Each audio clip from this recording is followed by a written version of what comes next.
If you work for the Catholic Church and want to avoid burnout, overcome parish dysfunctions, and put more souls in the pews, we're here to help. I'm Ty Hua, here with my co-host John Cons, and this is the Catholic Ministry Professionals Podcast, the show that provides leadership development for Catholic churches. Each week, you can expect engaging discussions, expert interviews, and actionable advice to help you move Jesus' mission forward in your parish. John, how are you? Oh, I'm doing great. We got a thunderstorm going on outside right now. It's dark, it's moody. Feels like a good day to be inside, preaching the gospel, recording a podcast. How are you doing on this fine day, Mr. Hua?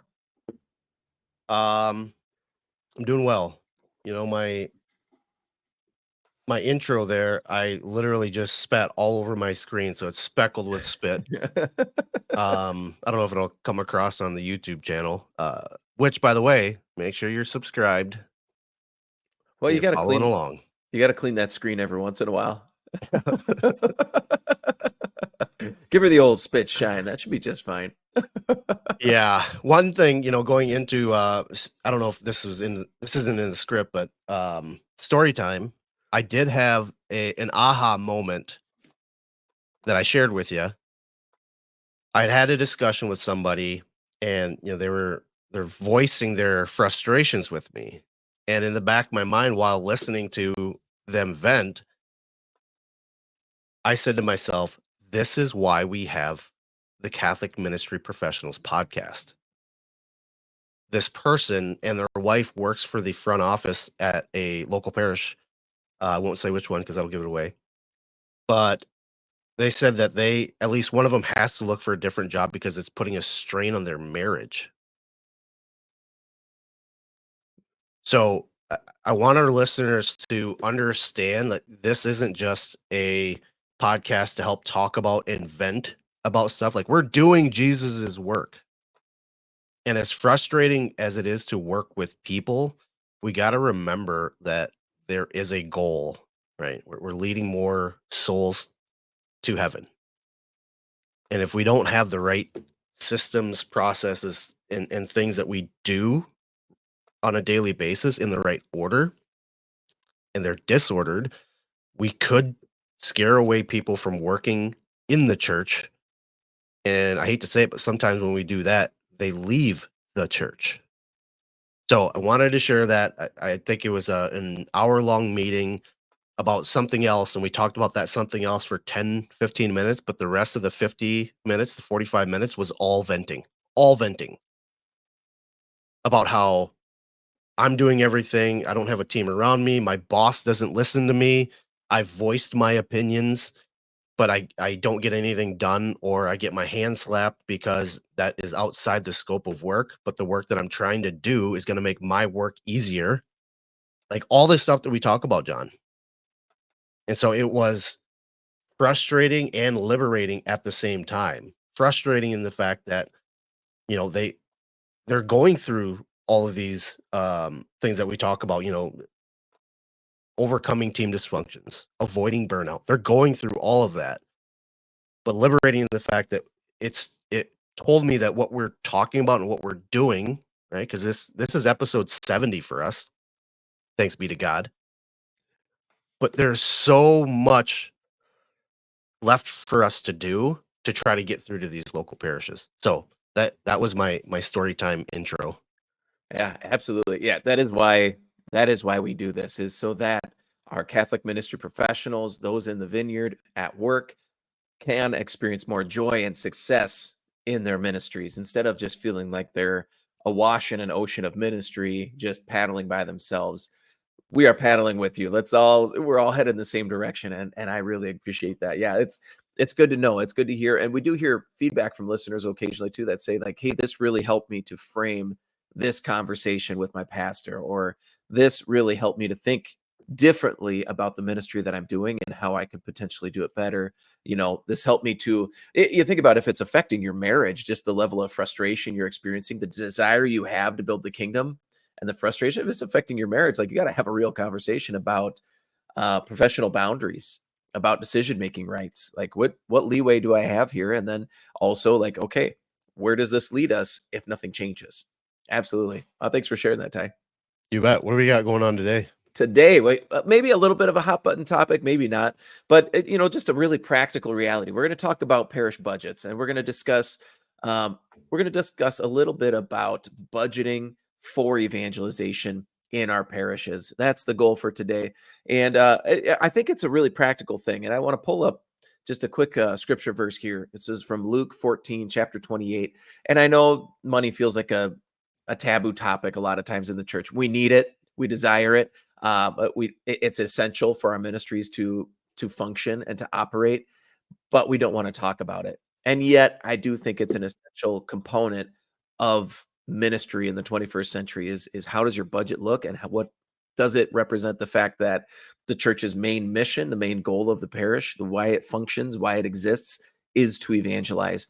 And so, Luke chapter 14, Jesus is talking about the cost of discipleship, right? The cost of following him. But he says, which of you, intending to build a tower, does not first sit down and estimate the cost to see whether he has enough to complete it?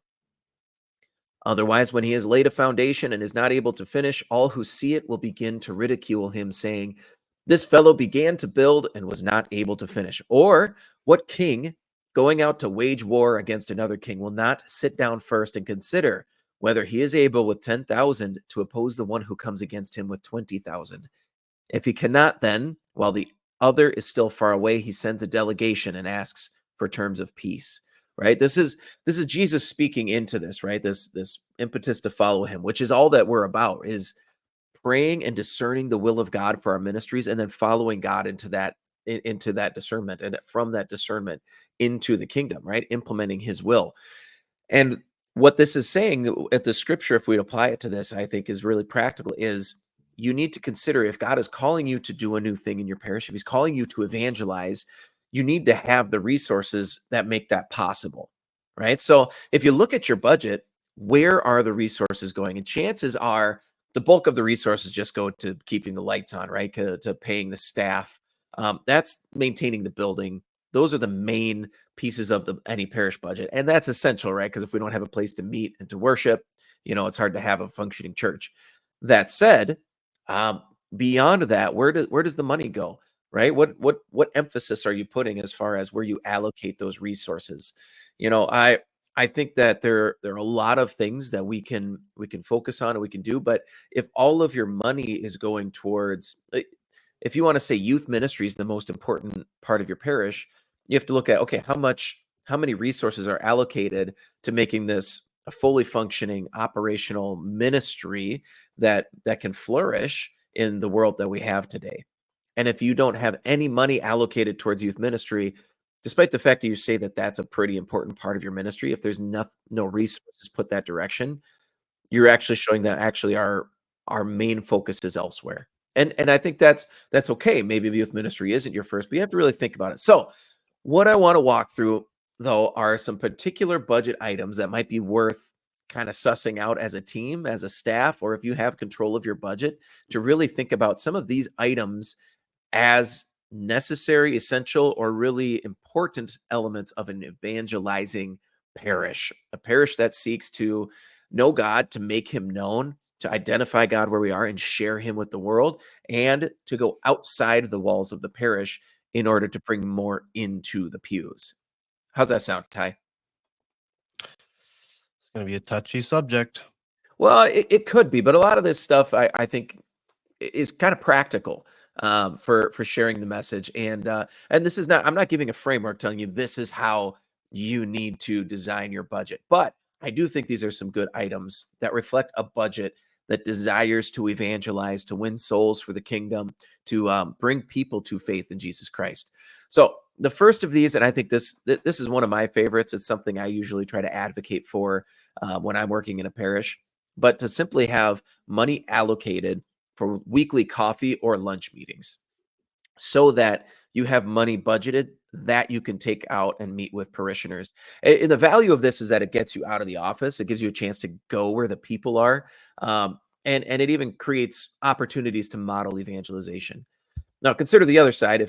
If you're, not getting paid buku bucks in your parish position, and you want to go meet with somebody, and you're either spending your own money on that, or you're trying to get them to decide that they should pay you since you work for the church, which is kind of the opposite of what we want to have here. We want to have the freedom to go out, and if the parish has money to create a budget like this, where you can go out once a week and spend $10 on a couple cups of nice coffee, then I think that that's a useful time, because when you get to these meetings, you have the opportunity to actually build a relationship. And of course, we know relationships are the foundation of evangelization, the foundation of discipleship.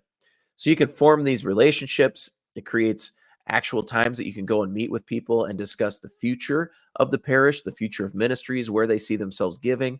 Also, when you encounter parishioners that are far from Christ, it creates a framework in which you can actually meet with them, evangelize them, model what that looks like, so that other people in the parish can start to understand, oh, this is just how we build relationships and share Christ with one another. So I think if you can allocate some money to be able to go out weekly with a different parishioner over the course of the year, you've got 52 meetings that are very intentional and structured towards the mission of the church, towards evangelization, towards building up ministries. And that's, as far as things go, that's a pretty low budget item. That's not a high value, real super expensive budget item. Another one that I think is super important and worth budgeting for is continuing education for staff, right? For your own continuing education. And by this, I don't mean just another retreat. I think retreats are fine, but that's not what I'm talking about here. I think retreats are good. Like, if you can get time to go away, go on retreat, get a spiritual energizer, that's great. I'm talking about continuing education, like opportunities to refine your skills, to think about what you actually, something you need to learn or a skill you need to refine in order to evangelize better, in order to do your job better. So it might be something like taking a course online, learning how to build websites that drive sales, that drive donations. That might be a really useful skill, especially if you're the person in the finance office. That would probably be a good skill set for you to develop. Another one would be public speaking. Maybe you need to take some public speaking courses, get some books, do a Toastmasters or whatever that's going to help you to refine those skills, because you're up in front of people, but you find that your messages aren't hitting home. Another thing, maybe you now have 2 or 3 people working under you if you're in a larger parish. So you need to do some organizational leadership training. So you're going to take a course on that. You're going to buy some books, whatever it might be. Public relations, communications, like anybody who runs a bulletin, it wouldn't hurt for you to do some courses in communications and best practices for developing a bulletin. Maybe it's simply how to lead with vision, productivity, or life hacks. And I should mention that all of these things are pretty much available for free online. But sometimes if you have money allocated, you can get a higher level experience. So this isn't to say that you have to budget all the money towards it, but for sure budgeting time, right? But either way, the opportunity to go to a class, go to a conference, something like that can help you to network with people who have better ideas, or to develop relationships that then down the line you can say, hey, I'm running into this issue in my work. What do you suggest, or what do you think would be a creative way to solve this problem, or to get over this particular obstacle or stumbling block? And I think that is a huge thing that would bring a lot of freedom for people, because they're being developed themselves. I think it would bring a lot of help you to feel edified in your work, as you continue to grow in that, especially if continuing education, staff development isn't a part of the normal rhythm of your parish life and your relationship with your pastor. Would bringing on Catholic ministry professionals fit into this bullet point or no? I think it, yes, definitely. We can do a one-on-one training, or we can do a team training, and we would love to come out, and for sure you could allocate some resources to make that happen. I think absolutely that's a winning option. If you're interested, you can email us at catholicminpros@gmail.com. So these next couple potential budget items, I think, might strike a chord with people, but I'll kind of get into it a little bit in the devil's advocate. But setting up a fund to hire photographers for your parish events, I think that in the 21st century, I think that is bar none one of the lowest barrier, like, evangelical efforts that you can make. And I will say, you may not even have to budget for it, but just to be intentional about finding someone in your parish that is a photographer. And I would be willing to bet there's at least one person with a fancy camera that knows what they're doing with it. And I'll get into that a little bit more, but I think that that's a great way to capture moments and to share what Jesus is doing in his parish, especially if you feel like you need to have a presence online. But either way, to be able to share what God is doing, if you've got some kind of TV somewhere where you're putting announcements, if you've got a regular newsletter that goes out, and even if you've got a color printer for your bulletin, having good pictures that really capture moments where Christ is moving in your parish, that is an awesome step towards evangelization, towards pre-evangelization. Another one, worship leaders for worship events. Most parishes at some point say, wouldn't it be nice if we had more worship events? Wouldn't it be nice if we could have some music going? And a lot of times what I see in smaller parishes is they'll bring them in for adoration, or they'll bring them in for confessions and adoration. They'll try to do these events, but then they might play music over the speaker and the kids can kind of worship to the music, which I think can be beautiful. That can be a good thing. But if that is something that people are desiring, potentially then, okay, how do we build this? Solving the problem. Maybe we can budget for some worship leaders to come in periodically, not every week, not every month, maybe quarterly, maybe it's twice a year, but we're really going to then hire these people to come in so the event can be done really, really well at a high level of talent, a high level of skill. Not essential, but potentially could be a really good line budget item for you, because then you can be free. If, say you're the only person in the town that plays guitar, instead of you having to do that, you can actually be free to minister in the midst of that worship, and to worship alongside them. And it just creates a different dynamic for you as the leader of the ministry. Another budget item that might be kind of useful, um, grab and go Bible studies. Right? Let's say people are coming in, they're hungry for the word. They go to some Steubenville conference and they're really hungry. They want to do something more, but there's nothing in the infrastructure of your parish that you can just like plug them into. If you've got some grab and go Bible studies, that can at least kind of continue to fuel the fire, and it gives them a tool with which they can use to evangelize their friends and invite them into an experience of growing with Christ. So Ascension Press has a ton of these. They cost like $20 or $30 just to get the study itself. You can spend a little more to get video access for a full year. It's pretty straightforward, and it's simple. Again, not something that's going to break the bank, but becomes a really, really low hanging fruit that you can just kind of take and hand to people, or you can even then do the study with them and help to refine their desire, help to kind of guide it in the right direction. Another line item. So we've said before, babysitters. I think in this 21st century, one of the things I hear people in my community, the surrounding community, saying is they want people in my generation, in our generation, Ty, to show up more to events. What's the problem with that? We've got little kids at home, and most of these events happen at 7 p.m. Mm. Kind of when you're winding down for the night. So on the other hand, potentially budgeting for babysitters for events. I think you could have a line item budget for babysitters, would lower a barrier of entry so that you can evangelize, especially if you're going to try and bring in, and maybe you're going to do a big kickoff with Alpha or one of these adult formation programs that's supposed to be really substantial. If you can say, hey, parents, we want you to be here, we will have babysitters, and you can budget, I don't know, $10 an hour for a handful of teens, that you're not just you're getting the cream of the crop. Like, you're going to pay for good babysitters. They're going to do a job. You get a couple of the retired grandmas in there to help kind of keep an eye on things.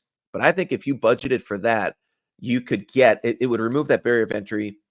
You'd be able to get your babysitters, and then the parents would be a little more free. That barrier would be removed for them to come and participate. And I think that could be potentially a really fruitful line item on any budget. Yeah, if the event's still at 7, I ain't showing up because that's Teddy's bedtime. That's fair. Communications platforms. I think that's the next line item potential on the budget. Communications platform, simply because if you're managing all of your lists and through email, that's one way to do it, by simply spending a little money on something like Flocknote. And again, bar none, Flocknote, I think, is the best communication platform for churches. They do so much of the background work for you, and they make it really simple to segment and target your population for specific messaging, which boosts your engagement, which is what we're all about, so we can engage people and bring them deeper into the mystery of Jesus Christ and his love for them. And then I think another good line item is an online giving platform. Now, if you're using Give Central or some of these other big name church programs, a lot of them have a function for text to give, but it may cost a little more to do that. And that's what I'm talking about is finding ways to make it easy for people to share the message of God's love for them, of how their money then translates into um, evangelization. But we went to a conference at a parish that I was at, and they showed us how to use the text to give as part of a fundraiser. And I think sometimes we try to really overthink our fundraisers, make them cute, make them catchy, but sometimes all you need to do is make the ask. And I really think that something that with an online giving platform that allows you text to give, it's something we can learn from the non-denominational churches and how easy they make it for people to support the mission of the church. And so that would be one too, to look into text to give. And then finally, looking into parish missions that are specific to the needs of your community. If you're not doing anything intentional as bigger community events to really feed the souls and the spirituality of your community, because each community is a little bit different and is in a different place in the spiritual journey, to really look for specific missions that fit that. And at Ty mentioned it before, we can do those missions. We can come in, Catholic ministry professionals, and put on a mission. We've got an spiritual gifts mission that is really powerful. We can do a Eucharist mission for this year of Eucharistic renewal, Eucharistic revival. We've got a men's mission if you're looking to feed into the men. We've got a family mission if you want to bring the whole family in. And we have a mission focused on learning how to pray, to listen, to hear the word of God, to listen to what he's calling us to do, and then to take action on it. And if you're interested, you can email us at catholicmenpros@gmail.com. But I really think intentionally budgeting to bring in specific missions, not just big name missions. So that's just a handful of line items that could be on your budget that I do think do the work of evangelization or help open up that conversation. But I do want to think about two specific things as it relates to that, two overarching principles. And that's in all of this, if you're looking at the way that people are giving, I think you need to really think about how you structure your giving so that people can give to specific things. If your budget is hurting, one of the things that came out of, and I think it was PushPay was the company that did this big study, but they found that tithing is still really popular. People still do a lot of tithing, but they have found that people don't like to give to big general funds and just trust that the church is going to do this with it.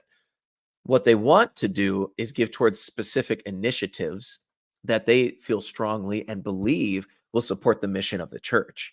And so you can make it easier for them to have that comfort by talking with your giving platform, creating a text to give.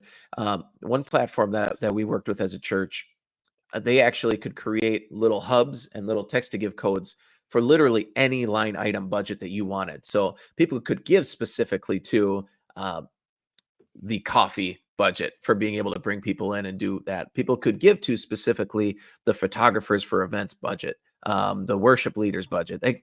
We could dial it down in that specifically. So if you're really meeting with your people, you're learning what they desire or the things that are needed for them to grow in their faith, or that your community needs for people to become more aware of what God is doing in and amongst them, then that is a good way to kind of dial it in, make it more specific so that you can invite them specifically into things. And you can make that. I think that can be kind of a tough thing for us to wrap our minds around, is this idea of making the ask and asking specifically for money to do specific things. But we have to realize that St. Dominic, St. Francis, all these early saints, they begged for alms for their ministries, right? They asked for money so they'd be able to eat. They asked for money so they could build churches. They asked for money so they could support different needs in the community. They begged for alms. This is just begging for alms in the 21st century. And if St. Francis, St. Dominic weren't too good to beg for their ministries, then we shouldn't be either. We should be really open to making the ask, right? I remember a number of years ago when I was working at a Catholic school and we were setting up for Christmas, we realized our trees were getting really old and kind of falling apart. And so we just put out a simple ask in our newsletter and said, hey, we're looking for some new trees. And we had more offers for trees than we knew what to do with. And so we had to tell some people no even. But that's the generosity of people when they know what you're asking for, what you need. And you can kind of paint that picture, sell that vision share that vision and paint that picture for them of what the future looks like when we are able to support the ministry that we're doing. The other thing that I would say is I think a lot of times when you start thinking about what are things that are going to evangelize people and what can we put in the budget, it can be really tempting to say, well, we want a budget to bring in more big name speakers.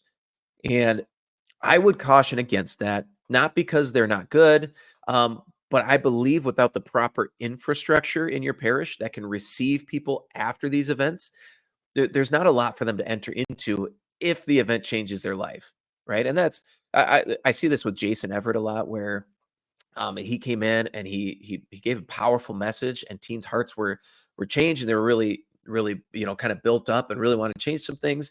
And then there was nothing to walk with them in that afterwards. And Chris Stefanik is the same. Powerful speaker, can really engage people, but you need to have the infrastructure. You need to have the processes in places that can catch people after they have a life-changing event, right? So we want to maybe figure out how this money is best spent, figuring out the systems and processes of evangelization that are going to be self-sustaining in the community rather than doing these big events that then we don't know what to do with afterwards. Yeah, the Mid-American Steubenville conferences. You send Mhm. these kids out, they come back just on fire, and then slowly but surely, that fire dwindles and Yeah. dwindles. Yeah. And that's why I think an evangelizing budget is about more than just creating big events. It's about creating the life that they can live in that can sustain what happens after those events. Yep. Awesome. All right. With that, I think we can move on to the devil's advocate. Dun dun. John, what in the world do photographers and musicians have to do with evangelization? Yeah, I can imagine a lot of people kind of saying in their mind, like, what, how do these pieces actually lead to evangelization? Uh, this is pre-evangelization, right? Before you can evangelize someone, you first have to open up the doors. You have to have some kind of moment of encounter, some kind of moment of meeting, some opportunity to build trust that what is happening on here is good. It's of Jesus, it's of Christ, it's his work. I see those really fitting in the area of pre-evangelization. You are taking photos, you're getting video of the things that are going on. You've got musicians that are putting on great events, but it's getting people to the point where they can be evangelized. And I think about how many times I've met someone and had maybe a brief conversation with them and wanted to invite them to my church or to participate in something, but then my church didn't have any specific events that I could invite them to. And this happens especially, I think, in ministry with teens, where a teen's heart might be changed by their Bible study, or they might be changed by an event. But then they don't have anything to follow up with it, like you said, Ty. And so many parishes, I see this happen a lot of parishes where they feel like they need to be on social media to grow awareness of their youth program. But the problem is that the stuff they're sharing isn't attractive, right? It doesn't look like something that I want to be a part of. They have, 7 teens in a poorly lit gymnasium. And the problem is that, someone took that picture, but they took it on their phone and they don't know anything about framing or capturing a moment. And usually the person taking those pictures is the youth minister. So guess what they're doing if they're taking pictures? What they're doing if they're taking pictures is not ministering and evangelizing, it's taking pictures. And so they're trying to share what God is doing, but in the process of doing that, they're removing themselves from the ministry they're trying to do it. So if you have a photographer there, they're professional. They know how to capture a moment, how to frame a shot so it doesn't look like a big empty gymnasium. They know how to capture smiles when people are laughing. And if they're there doing that, you don't have to worry about it. You are free to more intentionally minister to the youth in the room, the people in the room. You're free to be with them in that moment. Now, we think about the worship leaders too. Professional worship leaders, they usually have some shareable content that allows you to hype their event. So already, if you bring in a professional musician as someone who's done this stuff a few times, they probably have some pictures that you can share. They probably have some video or some music that you can share, so that you can actually say, "Hey, this is going to be a good event. It's going to be a quality event." And if you're the leader and you need to do the worship, if there's nobody there, same thing as a photographer. If you're up there front leading, and I've heard this from other ministers who have to do the worship for their events. If you're leading those events, then you're not in with the teens, praying with the teens. You're not able to take them aside and speak to them. You're not able to worship alongside them and guide the moments as they experience them throughout that event and afterwards. So this also goes towards capturing better moments too, especially if that musician has lights or their own sound system. Now you don't have to worry about setup or lighting or any of that stuff. They bring that. It's like a turnkey event. And so it frees you to be more present in the moment, to think less about the things and more about the people and to minister to them. So that's when I say that it has something to do with evangelization. Those are why having line items in your budget to do something like that can potentially be a stepping stone to help you and to create pathways through which you can evangelize a little better. But either way, it makes it easier to actually worship and minister alongside the people and with the people you're in charge of. And it helps you to create events that people want to come to. It gives you quality content to share and pre-evangelize those in your community. And I think the temptation might be to think that this advice is only for bigger parishes, but I grew up in a small town and I would have loved it. I would have loved it if somebody who knew how to lead like strong spirit-filled worship had come to my parish and could come, 2 or 3 times a year. I would have loved that. And that would have been enough to probably change the direction I would have gone in ministry, and change the direction that I would have gone in music if I had had those opportunities from a young age. But the other side of that is I didn't encounter any of that stuff until I was in college, almost out of college. So I think this is for everybody. These line items can be things to think about. I'm not saying put them all in place, but to really think about, okay, how does our budget allow us and enable us to evangelize effectively and with freedom in our community? Amen. All right. You want an actionable step? Might as well. All right. Just pick one or two of the things above, one or two of the items above, and schedule a conversation to sit down with your pastor and your financial coordinator to see if it's possible to put this into your line item budget. And if it's not possible at this point, okay, then the conversation is, can I have the freedom to speak to people and about this desire that I have and see if they're willing to give intentionally for that? So you can then create that line item if the freedom isn't there already in your budget. So pick one or two things, schedule conversations with your pastor and your finance coordinator. And then finally, if you need to, have that conversation about, okay, I want to intentionally ask people to give to this initiative and whether or not you have the freedom to do that. And I think if you do those things, you'll be surprised at the conversations that begin to roll out of that, the momentum that can begin to build in your ministry and in your conversations with your team. I love that so much. Awesome. Well, thank you for listening to the Catholic Ministry Professionals podcast. If you want to transform your parish through your work, but you're not sure where to start, you can download our free parish health assessment at catholicministryprofessionals.com/free assessment. It's just 36 questions. It only takes about 5 minutes to fill out. And afterward, you will have a color-coded picture of your parish's health that you can then use to fuel better conversations, prioritize better work, and become a better leader. Email us at CatholicMinPros to share feedback. If you haven't done it in a while, leave us some feedback on Apple Podcasts or on Spotify. Give us a 5-star review. It helps other people to find out about the show. And finally, don't forget to text this episode to a priest or a friend in ministry that can benefit from it. And with that, we'll see you in the vineyard.